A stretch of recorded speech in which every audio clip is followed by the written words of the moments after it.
It is time to prepare for one of our biggest double game weeks this season, and I'm talking about Game Week 34. So today I'm going to build the best free hit draft for Game Week 34.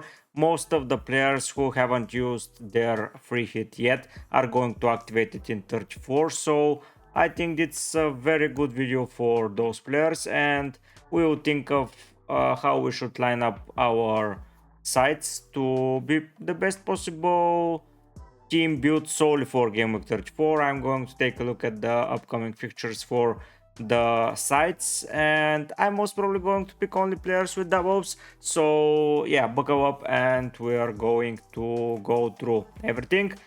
As you can see, this is my team right now, and I'm going to sell everyone, and we're going to start from scratch.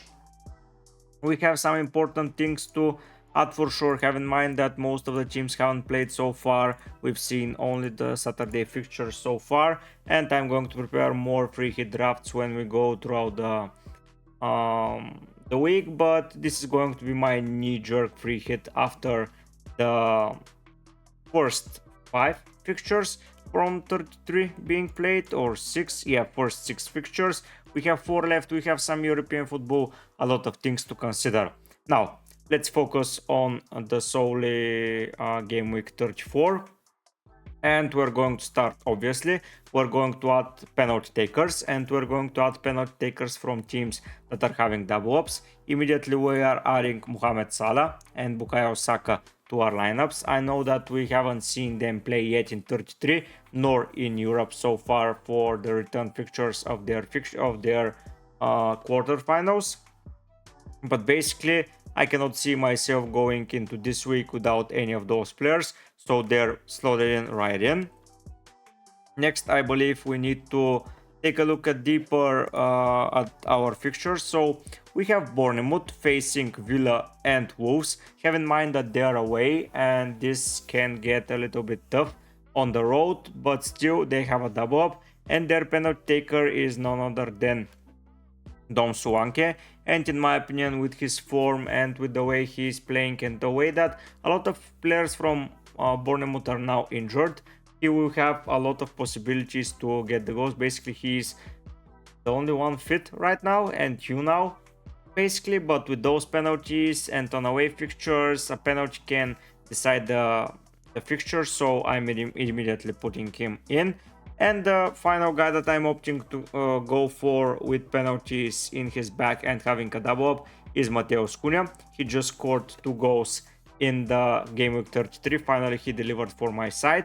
So I believe we can own him, and he is going to provide a lot of returns going forward. This team is going to be built in a 3-5-2 formation, as we're going to introduce only double game week players. I know that this seems a little bit stupid and we can get away with most probably some players, but I want to have fun, and this is solely for the double game week, so I'm going to prepare for the double game week as much as possible. So players like Palmer, Haaland, Foden, they're all going to miss out just because they do not have double ups. Maybe that's a mistake, maybe not, but we'll see furthermore when we go and build the teams and how it looks, especially when we put it into the FPL team. As we now have our core set of players in the attack, we will need to prepare the defense. I know that Arsenal have been playing really well in defense, and I'm strongly deliberating should I put at least 2 defenders from Arsenal in my defense. But for now, I'm going to start with a 1. I'm going to go with Ben White because why the hell not? I have the budget for now, and I believe we can get a pretty good return from him, especially if he plays something like 90 minutes. He will face Wolves and Chelsea. I know that doesn't look like a lot of clean sheet potential in both of those games, but at least an assist or something like that will be very helpful. Going for another defender, I'm going to put in Virgil. Liverpool are so bad in defense right now, but against Fulham and Everton, for Virgil, I believe it's a good opportunity for them starting getting some clean sheets. I know Alisson most probably will return to the frame. If he doesn't return even before that against Palace or Atalanta, but for now we don't know, so we are putting Virgil in the squad. Now we have 2 defenders, 2 midfielders and 2 forwards. I believe it's time to pick our goalkeeper. And by the looks of it, we're going to opt for Jordan Pickford. He has a double, he has two home fixtures. Even if Liverpool beat Everton, I believe that he can rack up some save points. So this is a good thing for a double week goalkeeper. Arsenal looks like the best opportunity with their two fixtures, and Liverpool as well. But I believe outfield players from those sides will do a better job, and Pickford has been a pretty good goalkeeper so far this season, so I'm going to opt for him. Now we have our 7 players of a core, and I'm going to decide which formation I'm going to play right now, and it's going to be a 3-5-2. I believe there are more midfielders that we need to fill in into our lineups as opposed to attackers and forwards, especially for the double game week, and I believe another midfielder from Liverpool can do the job, and I'm going to go most probably for Diogo Jota. He has been amazing when playing. 5.1 points per match is an amazing return for 2 matches. If we get 10 points from him, even with some cameos from the bench, it's going to be amazing, and I'm immediately putting him back into the frame. Now the decision is, should I go for another Arsenal defender and just go with 2 Arsenal defenders and Saka, or should I go for an attacker? So basically Arsenal have scored 3, 5, 7, 13, 17 goals in the last 6 games, which is amazing, but they've kept 1, 2, 3, 4 clean sheets as well. So maybe there is a high chance they keep more clean sheets, but I feel like Wolves and Chelsea are going to score goals, but Wolves and Chelsea are likely to concede even more. So I'm going to opt for a midfielder from Arsenal, and that's going to be Kai Havertz. I know that seems strange for maybe some of you guys, but he hasn't been in a bad form since a while, and he has been very consistent. 12, 14, 14 for anyone that has been owning him since that start of a good form. They have gotten a lot of points from him. Like here you have 40, you have 50, 55, so around 70 points from 6 game weeks. So 1, 2, 3, 4, 5, 6, 7, so 7 game weeks, so 10 points per appearance. That's an amazing return, and Kai Havertz has been in a pretty good form. So now we have our 4 midfielders, 2 attackers and 2 defenders. We have a goalkeeper. Let's finish our goalkeeper's positions. I'm going to put in, oh, Johnston is so expensive, so I'm going to look for a goalkeeper, most probably the cheapest one in the market that's playing, and let's go and see.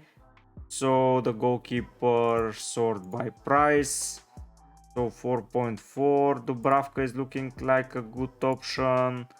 Fabianski, no. Still no. So maybe Dubravka does look like a good option. I know that he has no double game weeks in the next fixture, but still a goalkeeper for the bench. 4.2 playing goalkeeper, it's okay. We need a third defender, and by the way, Senesi returned with an amazing performance against Nottingham Forest, 2 assists, and now with a 4.4, I believe he's a good contender to come into the frame. I know Villa and Wolves aren't screaming 2 clean sheets for Bournemouth, but he can get on the attacking returns, and maybe a cheeky clean sheet here and there, especially against Villa, will boost his ranks a lot.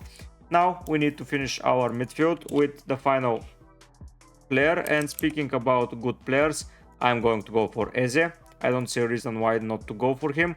I will need to monitor him against Liverpool, but for sure he has been a pretty okay player so far this season, and with 6 million for a penalty taker, having 2 fixtures and 2 of them at home, I believe it's a good decision. The first bench option is going to be Mateta, 5 million for a starting player.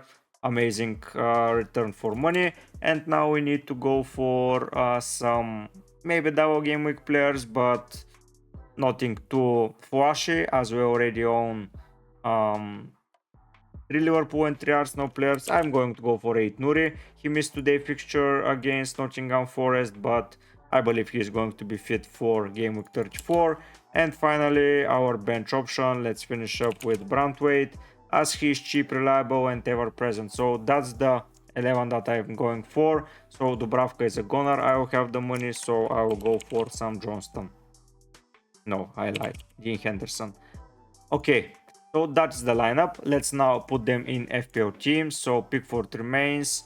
Here I'm going to put Senesi immediately, and Gusto is a goner. I'm going to put Ben White. Gabriel is a goner, and here we put in Virgil. Trent is another option that may catch my eye, but I don't see me picking him right now. Eze is here. Palmer is a goner for Havertz. Haaland is gone for Mateta, so Haaland is not going to be part of the squad this time around. So Douglas Luiz is a goner for Diogo Jota. Here we have those two. Here we have 8 Nuri. Here we have Brantwaite. We're replacing those two. We're replacing those two. Turner is a goner for Dean Henderson. And this is the lineup that I believe is going to do pretty well in Gameweek 34. Salah is my captain. As you can see, 11 double Gameweek players with 4 guys on the bench. That's an amazing squad in my opinion. If you think you can find a better one, show it in the comment section. I will be pretty delighted to see another option as of a great free hit draft. I believe it's a pretty good knee-jerk free hit squad. So yeah, I'm prepared for every scenario. I have a lot of attacking players. Yeah, there are some fixtures like Sheffield Burnley that I'm not opting for. There are some fixtures like Luton Brentford, like Man City fixture that I'm not preparing for, Man United team that I'm not preparing for. But yeah, I want to focus on the double wars in the free hit draft. I hope you agree with me. Share your thoughts once again if you enjoyed. Subscribe to the channel. I believe I put out some pretty okay-ish videos to say, and I hope you enjoy them as well. Show your support for me. I hope to see you during the week with more discussions about transfer targets, about how to prepare your squad for Gameweek 34. Should you use any other chip, we are going to discuss that. But for now, guys, I'll be heading out. Bye.